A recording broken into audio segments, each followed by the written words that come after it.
The Supreme Court has gone rogue. It's nakedly partisan, an abomination.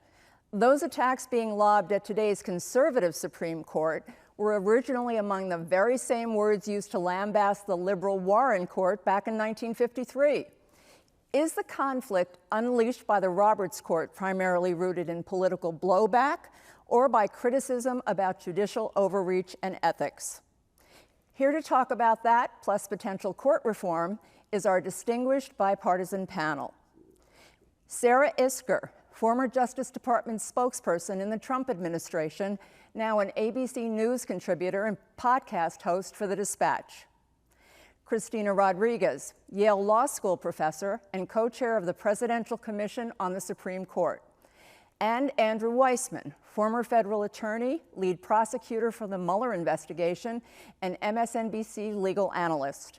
We'll get to our panel in a few minutes. But first, it's my great honor to welcome Judge J. Michael Luttig. And Judge, you're a conservative's conservative. You clerked for Justices Scalia and Berger and served for 15 years as a federal appeals court judge. You catapulted to national prominence for advising Vice President Mike Pence that he didn't have the power to overturn the results of the 2020 election. Since then, you've emerged as the top conservative go-to voice on the legal landscape, and we are absolutely delighted to have you with us today. Thank you. Here's my first question to you.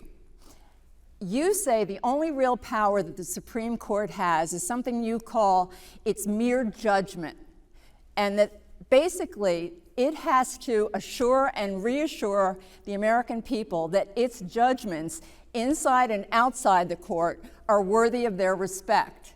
How do you think they're doing, this court? Jane, this is actually from Alexander Hamilton in Federalist 78, when Hamilton was explaining to the American people why they should adopt and ratify the Constitution.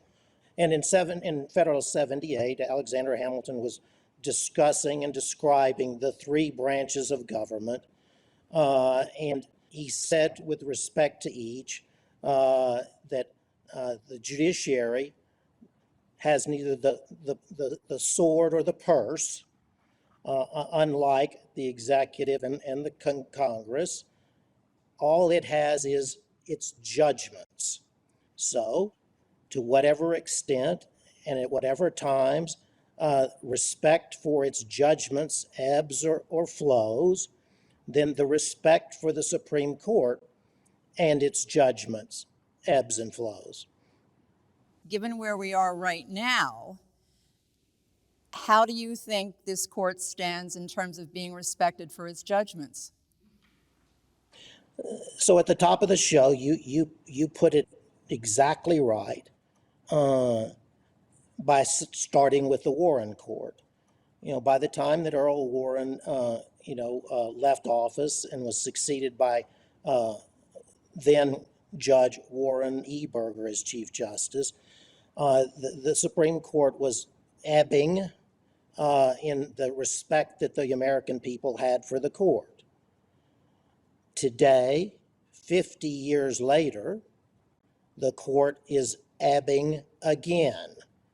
And this cycle of ebbs and flows for respect of the Supreme Court will continue, for the rest of our history.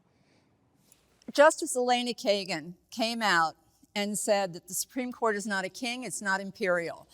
And as such, it should be subject to the same checks and balances in terms of, let's say, matters of ethics. Now that, as we all know, is in sharp contrast with what Justice Alito says. He says that Congress does not have the power to impose any kind of code of ethics on the Supreme Court because it would be a violation of the separation of powers. Where do you net out on that? Well, first off, Jane, the extrajudicial comments that have been made by the various justices in the past year and a half are monumentally important. Rarely, if ever, in history have justices spoken out on the legitimacy of the court as an institution, as the several justices have in the past year and a half, beginning with Chief Justice Roberts. And then that fast forward to the past couple of weeks when Justice Alito gave the interview in the Wall Street Journal with David Rifkin, and he took a hard, firm stand on the ethical issue that's confronting the Supreme Court now. And he said, in effect, he said that Congress has no power whatsoever to prescribe ethical standards for the Supreme Court. By the way, I had been asked by the Senate Judiciary Committee to testify on that very issue. It was the most important words that I've ever written because I was addressing the powers of the Congress of the United States and the Supreme Court of the United States, which were being presented as in conflict. And I said to the Congress of the United States that you do have the power yourself to prescribe standards of conduct for the non-judicial activities of the Supreme Court. But paradoxically, you do not have the power to order the Supreme Court to adopt standards of conduct for itself. Now, next came, just very recently, Justice Kagan again, who at least apparently was responding to Justice Alito's interview, and Justice Kagan, articulated the view that I had in front of the Senate Judiciary Committee, which, as far as it goes, is not debatable. Namely, that the Congress of the United States, under the Constitution, has broad powers to regulate the Supreme Court in all of its activities, including to the degree of removing jurisdiction from the Supreme Court to decide certain categories. I guess the question is, do you think there's any chance of any kind of ethics code being made up for the Supreme Court? You think it'd be better if they did it themselves, but what are the odds of that? Up until, frankly, Justice Kagan spoke last week, I had little or no hope. After she has spoken, and she specifically said that the court continues to discuss the issue, I am hopeful that the Supreme Court will act on its own. I want to go a little bit off topic here because you've also sounded alarm bells. You continue to sound them about how the GOP, the Republican Party, and the former President Donald Trump are a real and a clear and present threat to our democracy. Now, you know that increasingly there are millions of Americans who still believe that the 2020 election was stolen.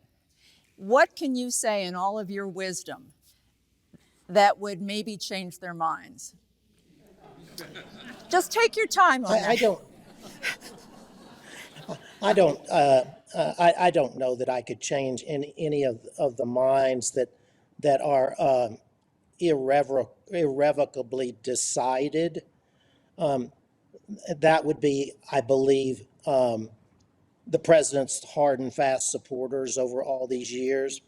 If we turn and ask that question about public officials who could turn this around, again, I'm beginning to be hopeful for the first time that maybe our public officials will see the light and the error of their ways and the catastrophic consequences of them continuing to support the assault and attacks on American democracy that were leveled beginning on January 6th by the former president and his allies. Judge, I knew this was going to go like lightning, and let's consider this the first part of the sequel, so we're going to have you back. But I want to close out with one anecdote that I'd like you to share with our viewers, and that's what happened on January 5th, the day before the insurrection at the Capitol. when you got a call from Vice President Pence's attorney, what happened? Well, the night that you're referencing actually was the night of January 4th, and that call, the vice president's lawyer just said, "Do you know John Eastman?" And I said, "Yes, I do. He's was a law clerk of mine maybe 25 years ago. Why do you ask?" And he said, "You don't know, do you?" And I said, "No, I don't know." And he said, he's advising the president and the vice president that the vice president can overturn the election, effectively overturn the election a day and a half thence. So I went to bed that night with my wife quite concerned and asking me to do something and pleading with me to stop this. And there was nothing that I thought that I could do or would ever be asked to do. And then I woke up on January 5th, the day you referenced, very, very early here in Colorado, and it was probably 5:30. And the lawyer, vice president's lawyer, called me back, and he said, "We must do something urgently and immediately." And I said, "Well, what do you mean?" And he said, "Well, I don't know what I mean." And I said, "Well, if you don't know what you mean, I don't know what we need to do either." And he said, "We need to get your voice out across the country." And to make a long story short, I tweeted the tweet that I did, saying that the vice president had his only authority and power under the Constitution of the United States was to accept and count the electoral votes as they had been cast and transmitted to Congress, and that the only loyalty that either of those two men had was to the Constitution of the United States. It was not a question of loyalty of one to the other. Judge, I have to say, you left out one thing, I think, and that is that wasn't this your first tweet? It was not literally my first tweet, but I did not know how to tweet more than 140 characters or whatever you're allowed. And I called my son, who's a tech kid out in Silicon Valley, and I said, I got to tweet something that's very, very long. And he initially said, "Dad, I don't have time for this. I'm busy. I've told you and Mom that you got to learn all this stuff. You're both Neanderthals." And I just said, "You either tell me how to do this right now or I'll cut you out of the will." And he said, grumbled like all millennials would, and then said, "Open your email box. Do you know how to do that?" And I said, "I do." And he said, "The instructions for tweeting a thread are in your email box." And I hung up and he hung up, and that was it. And it was the thread that may have saved democracy. I'm sure you think about that. I do not think of it that way, Jane, but others do. You're such a modest man. You're like a walking history lesson. In any case, we are so grateful to you for your service to our nation, as well as your animating spirit of constancy to the rule of law during this critical time in our democracy. And Judge, we will have you back. Until then, you take care of yourself. Thank you. Thank you, Jane. I appreciate it.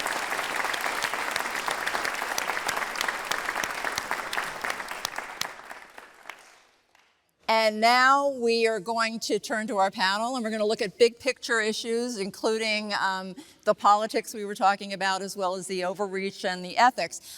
Sarah, I want to start with you because, as you know, President Biden did say that this is not a normal court, that it's done more to unravel basic rights than any other court in recent history, and that it's out of step with public opinion. Now, how do you respond to that? I find that to be a pretty dumb thing to say, frankly. So first of all, let's just look at this term. There were 58 cases decided.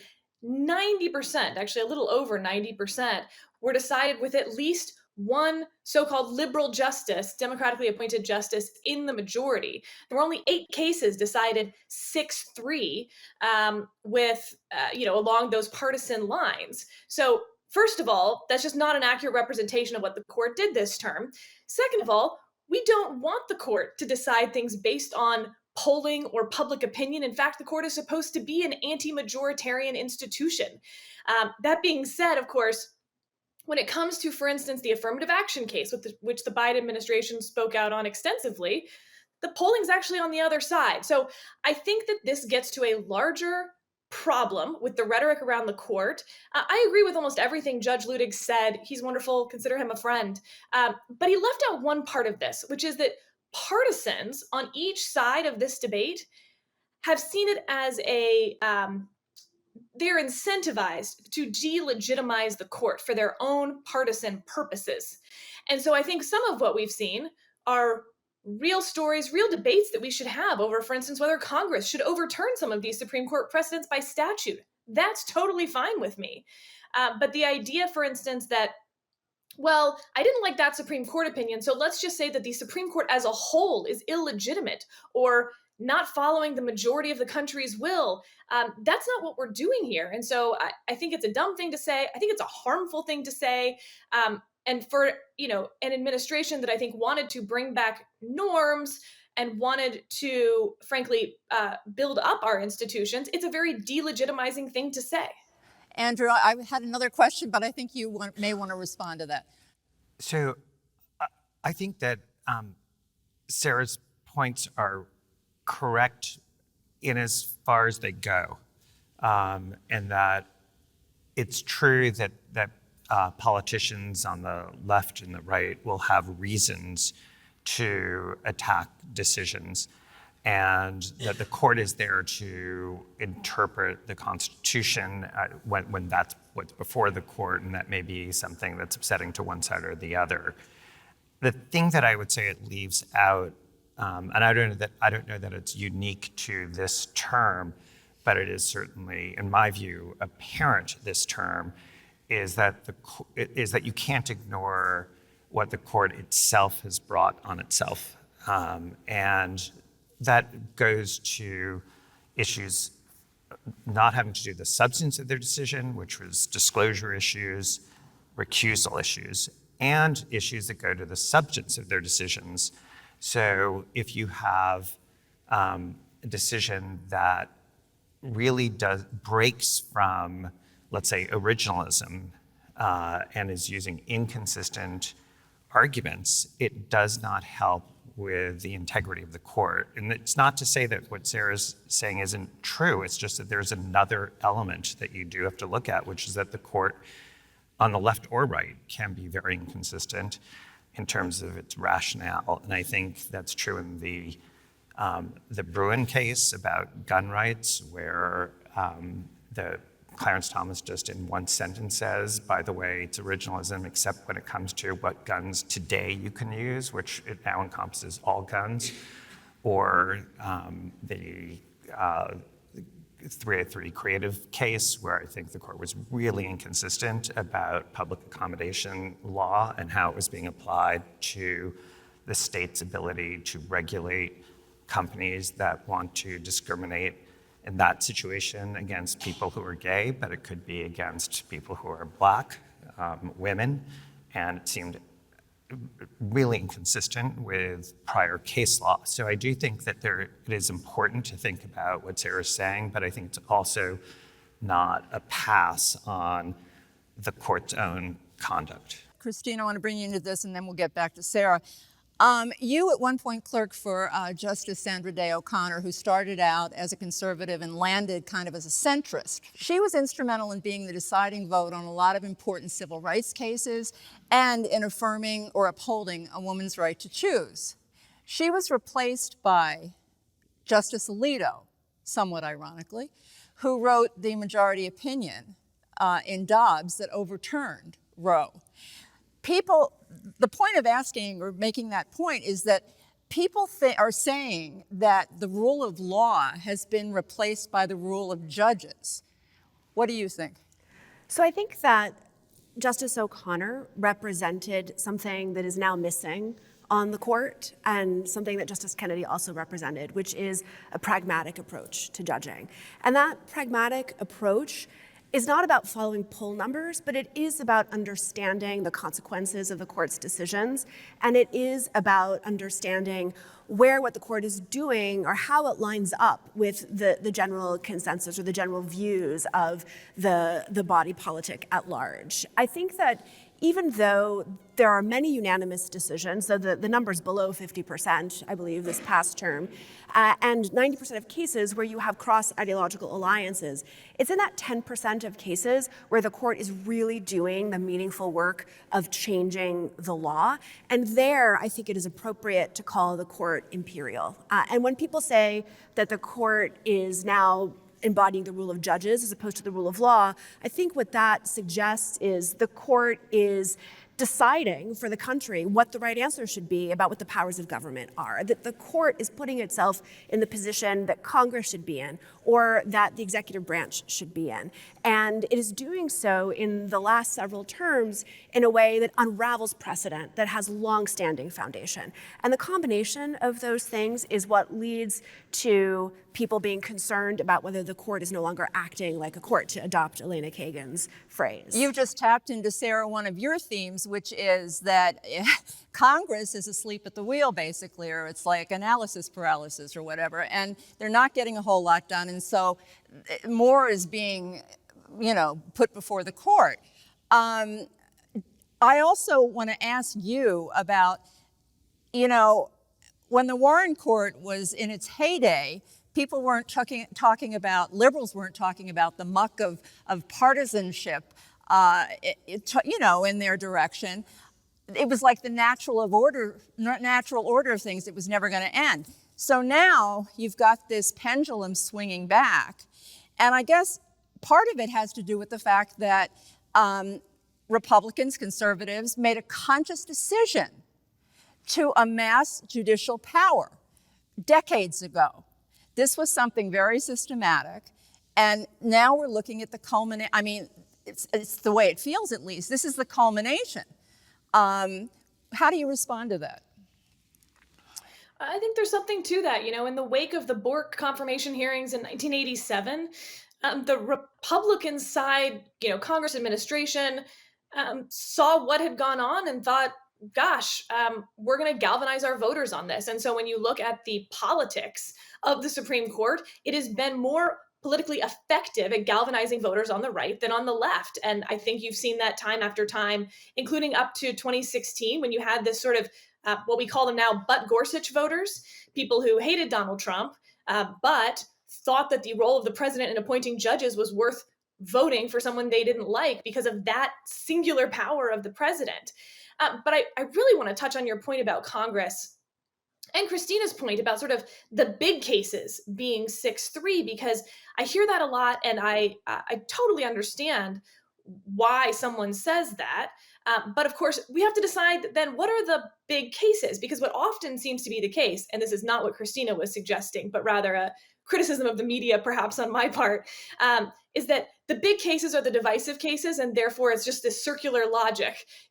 Well, the 6-3 cases are the divisive ones, therefore the divisive ones are 6-3. You look, for instance, at the Supreme Court's 6-3 overturning of the Biden administration's student loan cancellation program.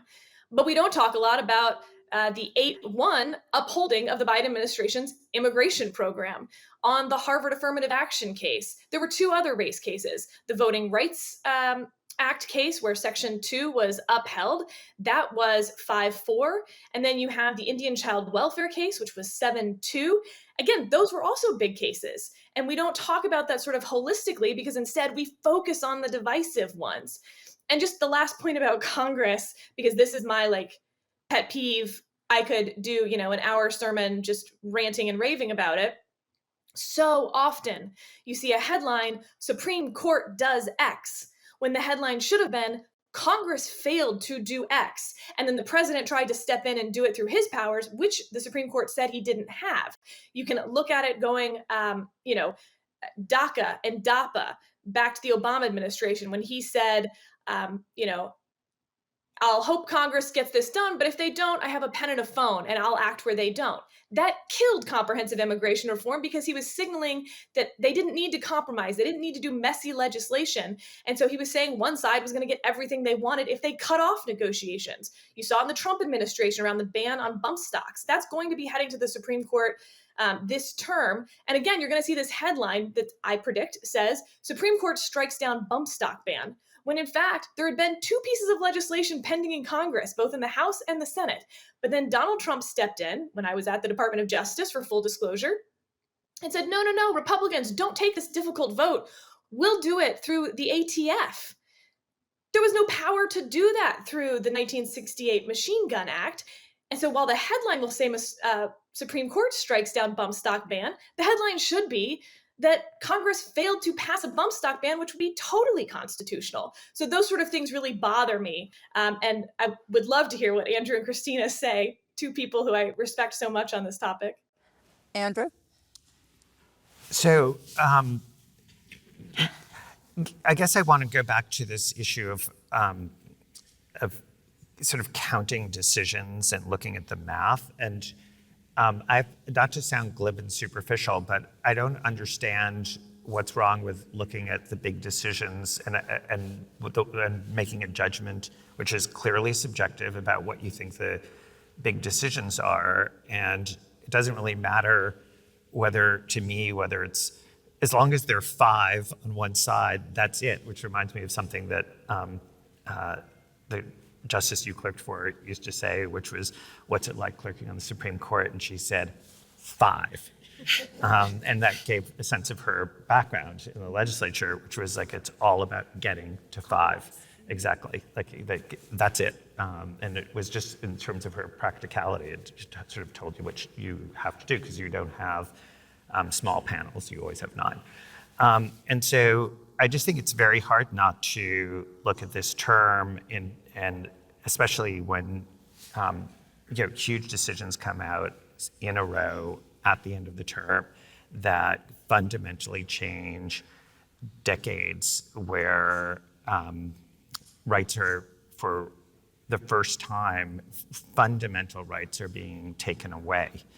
And those are the big decisions. And it seems to me it is right to focus on those and talk about them, both in terms of, I would say both in terms of the way in which they're reasoned and whether it is forthright in the way that the justices got there. And that, by the way, is a criticism you could make about any justice. It doesn't have to break down, and both of us teach, so that's part of our job, is to try and be apolitical and examine it dispassionately. But I do think that this term is very exemplary of that problem, and it is compounded, understandably, by, as Judge Ludig referred to, real problems about the Supreme Court policing itself, so that if you have Justice Alito coming out in the Wall Street Journal as to why he didn't think he needed to disclose things, and his interpretation, in my view, is so strained, it's very hard then to take his reasoning in a Supreme Court case and on the merits and not view it through that lens. And he's not doing himself a service by doing that. And so it does, because you do elide those two, at least I do, that he's showing incredibly poor judgment, in my view, as to how he interprets a statute when it comes to his personal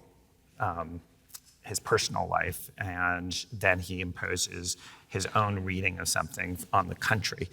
It is not helpful for the institution of the court to have that going on. Christine? Yeah, I think that comes across as enormously defensive on his part. And the whole point of legal ethics is to ensure the appearance of propriety and to avoid the appearance of impropriety. And so the standard to which someone should hold themselves is much higher than what you could in casual debate argue actually suggests corruption. But I wanted to pick up on something that Andrew said at the beginning, because it relates to some of what Sarah was discussing, and that is the concern about hypocrisy. And he cited the ways in which the justices who invoke originalism might in fact and not apply that methodology across the board. And I think that that is also happening with respect to the philosophy of textualism, where you're supposed to, as a judge, read the text of the statute and do what the statute has delegated or allowed to be delegated to the agencies. And in some of the recent cases, what the court is doing is saying, we're not actually going to read the text of the statute if what the federal government is doing is answering a major question. If the federal government is addressing an issue of significant public popular concern, unless Congress has written something that is precisely on point, the executive branch doesn't have the power. Could you give an example of that? So a great example is at the beginning of the pandemic, or towards the middle of the pandemic, the Biden administration adopted a requirement that employers either require their employees to be vaccinated or to test on a regular basis for COVID-19.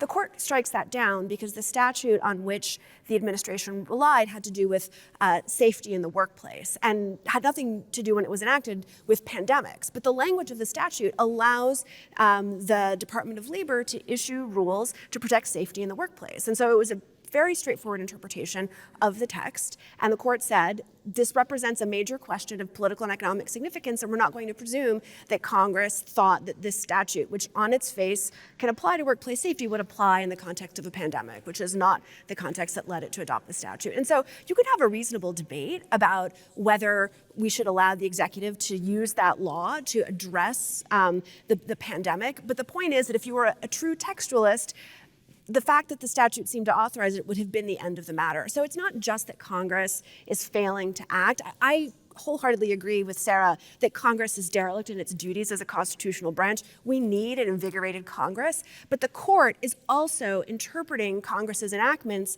in a way that gives the court the power to decide what they mean, as opposed to the executive branch the power to decide what it means. And it's the executive branch that's given the power to make the laws come to life. But I want to bring up something again that relates to a lot of people's lives, and that's this whole elevation, Sarah, of religion within the court. I mean, I think back in the Warren court, there were like 41% of the time they sort of sided with the religious faction. And in this court, it's like 81% of the time. And I know this was part of Justice Roberts' wish list when he started back in 2005, and he certainly has achieved it, or seems to be on his way to achieving it. But do you understand why, separation of church and state, do you understand why that rankles people, or how do you respond to the people that it rankles?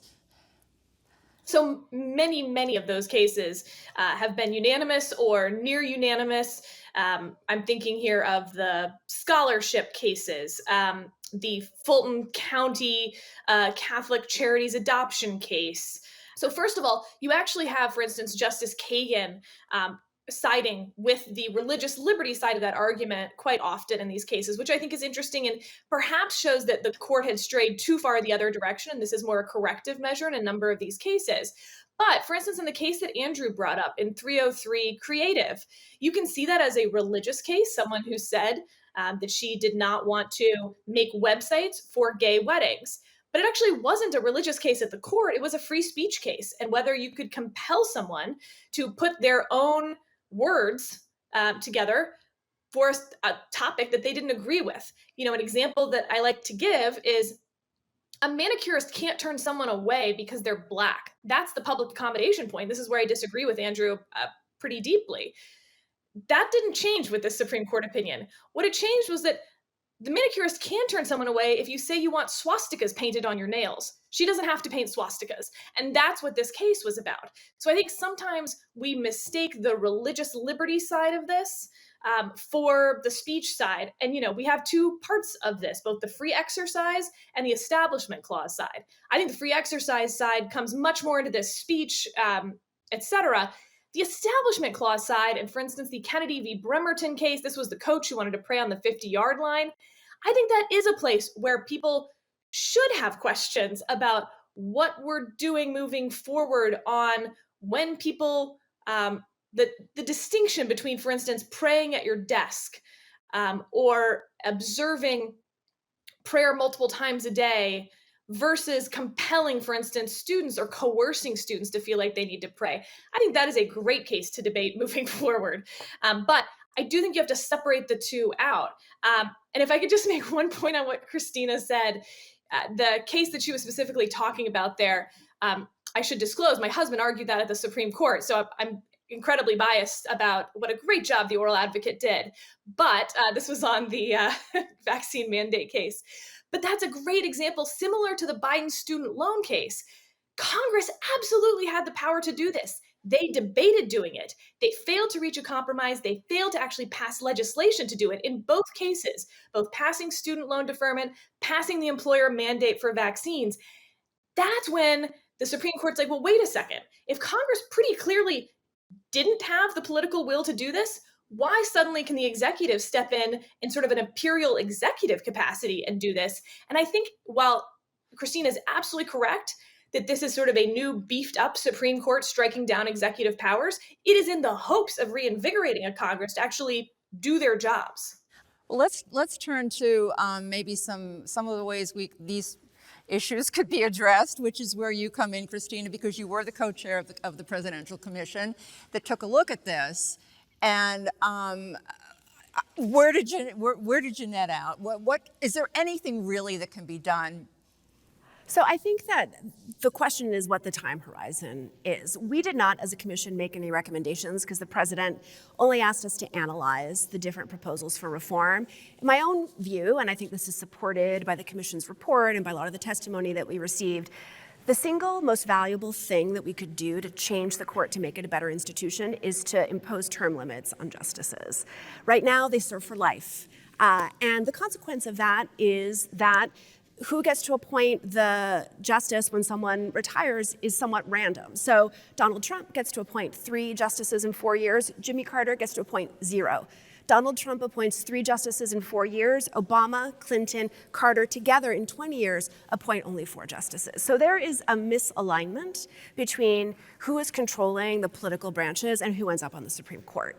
So the proposal is that Supreme Court justices serve for 18 years, which is understood, I think, the world over. No other country in the world has life tenure to be a sufficient amount of time to ensure their independence, which is a crucial value. You don't want them to be subject to political whims, but it would then mean that each presidency in a 4-year period gets 2 nominations to the court.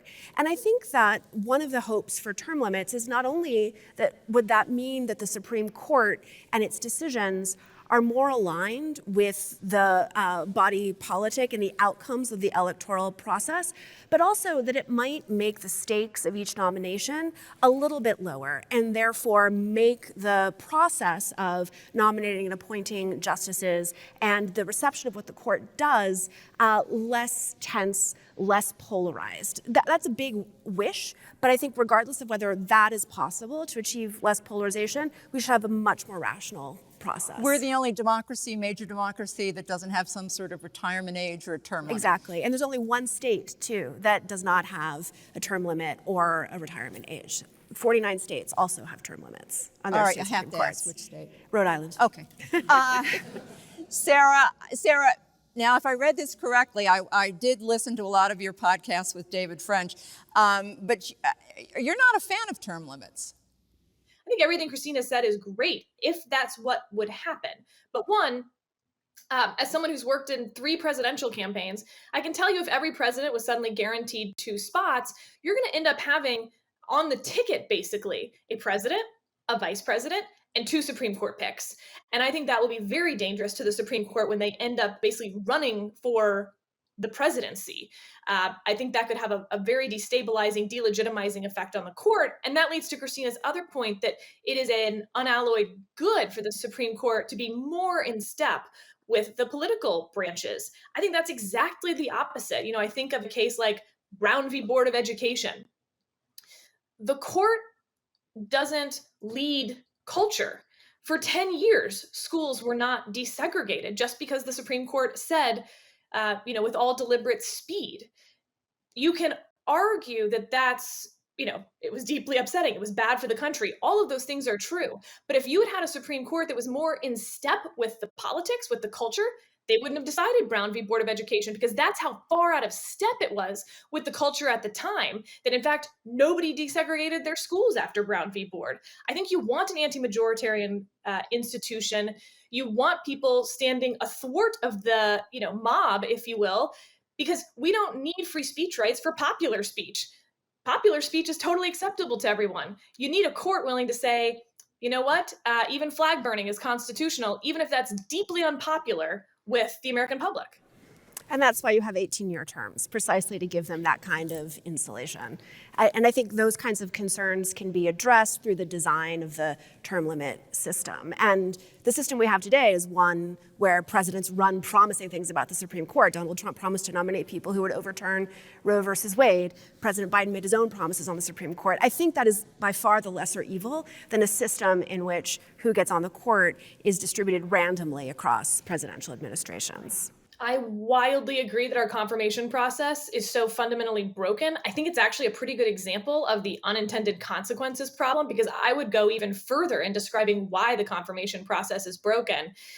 Harry Reid got rid of the filibuster for lower court judges, and Mitch McConnell got rid of it for Supreme Court justices. So there's a whole argument one has for partisan politics over like whose fault this is. Let's set aside the fault question. What has ended up happening then is, whereas you used to have lower court judges, for instance, because that's been 10 years since the filibuster's been gone, lower court judges, or rather, let's say even law students, lawyers who wanted to become judges, knew that they would need votes from the other side to get over that filibuster hurdle. And so they would, address their careers around that sort of knowledge that if you want to be a judge, you really shouldn't be too far out there on anything, promising things to constituencies, etc. When you got rid of the filibuster, that all changed. Now, judges on both sides of the political spectrum know, or potential judges know, that they don't need to have votes from the other side. And so I think you've seen more extremism on the lower courts, not just in their opinions, which I think you have, sort of the snarkiness, the humor, the pay attention to me opinions, but even in who is wanting to become a judge in the first place. I think that's been really bad for the judiciary, even though getting rid of the filibuster was thought of as a way to fix the confirmation process. So I'm very Burkean about this, or Chesterton's fence, right? Like, before we tear down the fence, we should really think about why there's a fence there. And the confirmation process, for what it's worth, I came out in favor of Elena Kagan's nomination, not because I thought I would agree with any of her decisions, but rather because I think it's the role of the Senate constitutionally to advise and consent, to thumbs up judges who are qualified, not look at whether you agree with their jurisprudential philosophy. The first judge to be voted down on philosophical grounds was Bork in 1987. That's why I think most people see that as the kickoff to the confirmation wars, to the breakdown of this process, each side tit for tatting and raising the stakes. The Democrats under Harry Reid during the Bush administration refusing to vote on particularly the non-white nominees from George W. Bush because they didn't want him to have non-white Supreme Court picks. It was disgusting at the time. That continued then during the Obama administration, when the Republicans got revenge by then not approving any of Obama's judicial picks at an even higher rate. That's why Harry Reid gets rid of the filibuster. It continues and continues. But I don't think we're in a better place because we got rid of the filibuster. I think we're in a worse place.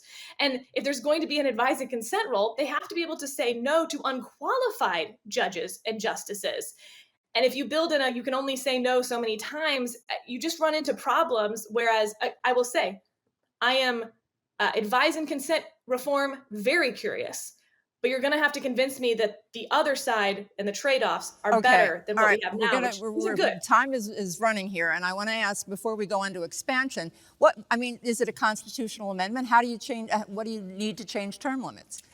So there is a very plausible legal argument that Congress could do it by statute, because Congress has the authority to create the status of senior status. When justices retire, they continue serving on the courts of appeals. They retain their office under the Constitution. So I find that argument persuasive. But what I will say is that term limits would be a dramatic change in the character of the judiciary, and that even if you can make the argument that Congress could enact a statute, you might want a broader deliberation, a cross-partisan deliberation that would come in the form of a constitutional amendment or a statute that has widespread support. That's a whole new can of worms, is a whole because new now can of Sarah's going to worms. want to talk about how we have to amend the amending process. True. We're not talking about To make that, it Sarah. easier. We don't have time. No. Okay, so let's talk about court expansion. Andrew, where do you net out on that? So I'm a lawyer and I'm an institutionalist, and so that with full disclosure, like that makes me sort of conservative in sort of the way I think of the court. And I do think about it in terms of, what if the shoe were on the other foot? And so I understand the argument for expansion in the sense that it's happened in the past and the court has changed over time.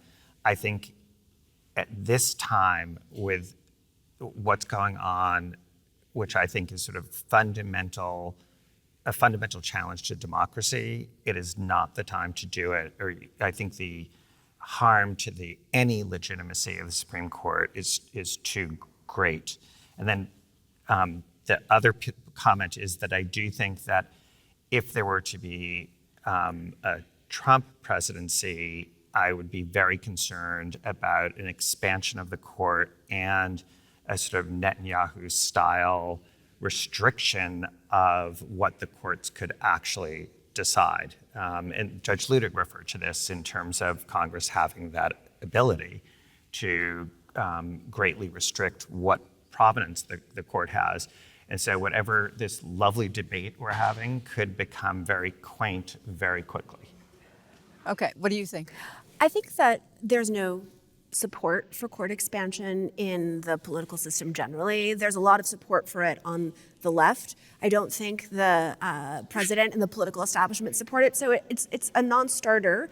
And I think it's for reasons that relate to the country's past experience with the attempt at court expansion. When FDR, during the New Deal, introduced a court packing plan in order to have justices on the court who would uphold the New Deal legislation that it had been striking down, the country reacted very negatively.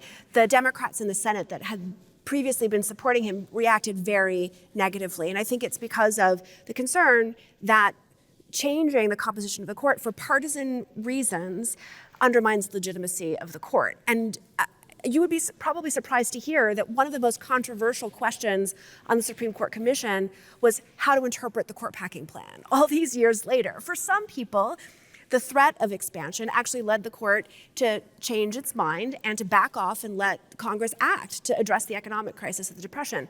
But for other people, it so poisoned the political arena that it meant that FDR was limited in what he was able to accomplish, that he didn't get a much more expansive New Deal, which he could have gotten and which might have changed the course of U.S. history. So you could see that episode in very different ways, but however you see it, it relates to this fragile thing that we started out with, which is the legitimacy of the court, and whether attacking it for partisan reasons undermines that legitimacy in a way that's dangerous for our legal system as a whole. So for people who are clutching their pearls or out on the ledge, what can you say to them? I mean, because it's not sounding like anything here is really that imminent, that these reforms are around the corner. Yeah.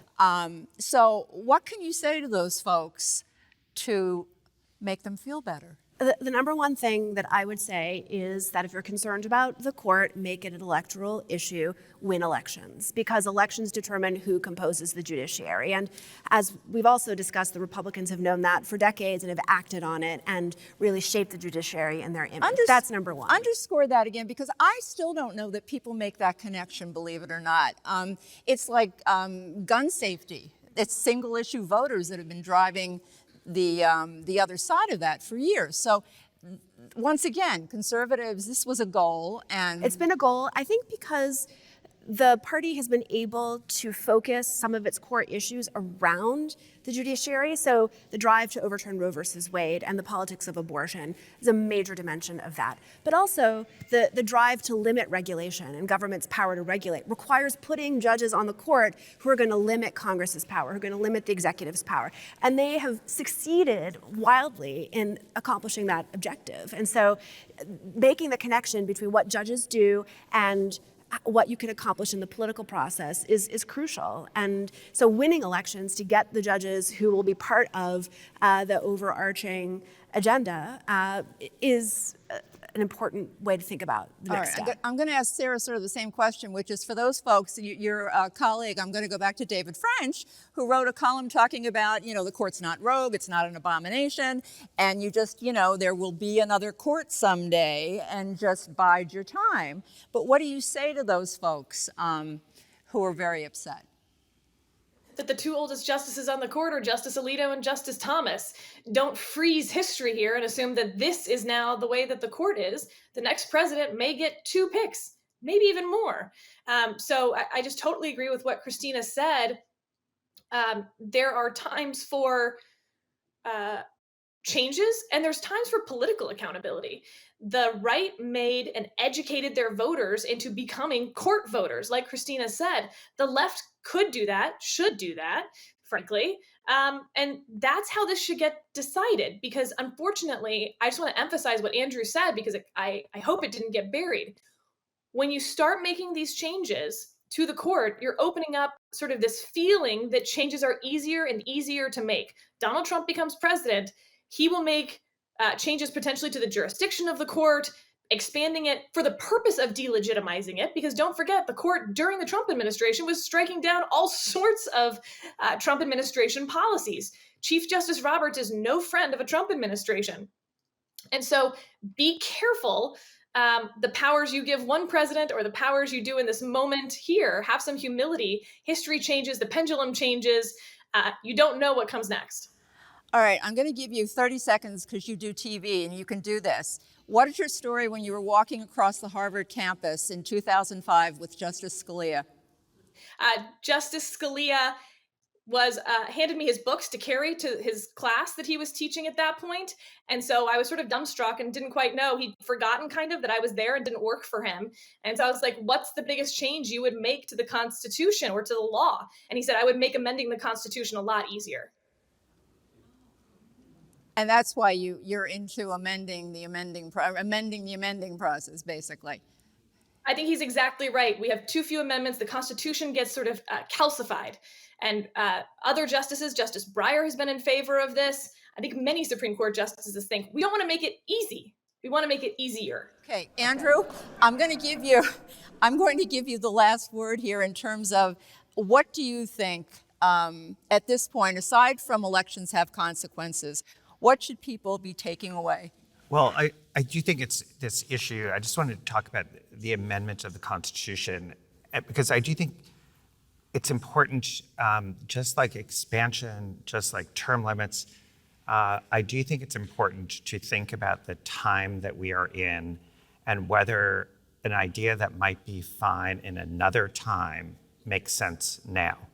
For me, having the Constitution be difficult to amend is going to be critical at this time. Even if it has consequences in terms of the things that Sarah, I know, like in good faith are thinking would be useful in terms of it embodying rights. I think there's the point of a constitution is to sort of give some security with respect to sort of violent swings within a majoritarian process. And we are in such a precarious time in this country that I don't think that's a good idea now, even if I would agree that that it has merit at some point. I'm not going to ask you whether you're optimistic. I'm going to go to I'm going to go to Christina to close out because we have about 30 seconds. I think it's important that the people have a way to respond to the Supreme Court. If the people disagree with the Supreme Court's interpretation of the Constitution, there has to be a means by which that can be changed.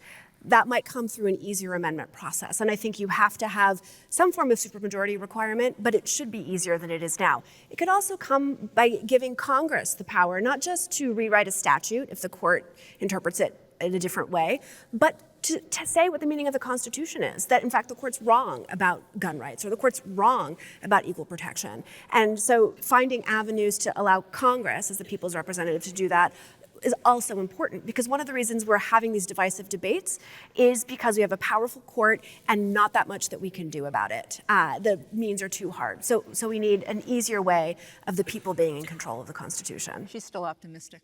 Okay, I want to thank our fabulous guests, and we always close out the show with a silver lining. And in today's silver lining, we leave you with words of wisdom about how to bridge what divides us.